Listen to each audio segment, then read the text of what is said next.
They've been going hard at Shedeur, bro, online. Okay. Mm. The draft perception, a lot of people are suggesting that his stock has dropped.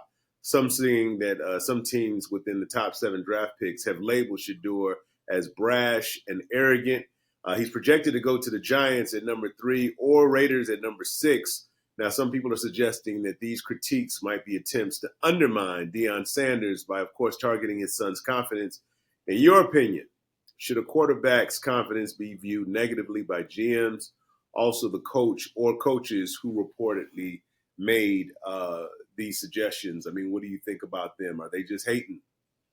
Yeah, 1,000%. Speaking from my own personal experience in the league, when certain people have those kinds of personalities that these coaches are alluding to, they exist. And not only do they exist, they are perpetuated by these same coaches on their staffs because that person is helping them win. So it is the most hypocritical thing I have ever heard for you to go out there as a coach or an analyst and say like, oh, this person's going to be bad for a team when you have single-handedly fostered negative, harmful like personalities on your winning roster.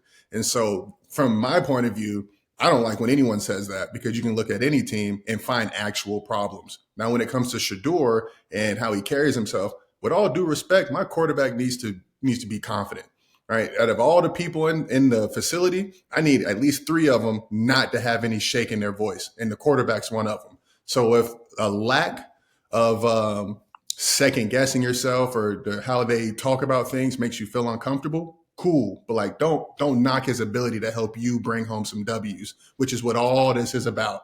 So can he help you win or not is the number one question. Well, I want to add this. Do you think that just being a young black man in this climate right now adds to it? Obviously, we know who his father was, but certainly with the political climate being what it is, do you feel like that's an added element? Yeah, absolutely. When you start to talk about making the game less of a game and more of a business, it comes with all those added things. Like the last time we talked about it was the face of the NBA and Anthony Edwards. Yeah. It's deeper than that. It's always more subtle nuances when it comes to this thing we call professional sports. And so to that point, some people don't want you to succeed or will put added pressure, or worse, will take what you're doing and hold it against a completely different standard just because of the way you look. The good news is that all the cards have been dealt at some degree, so you're aware of it.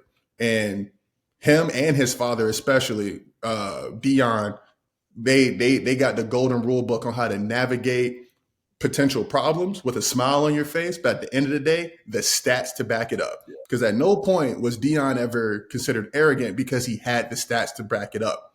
Now, just because his son has the confidence and yet doesn't have the stats yet, I would still give him a chance because like that apple doesn't fall far from the tree.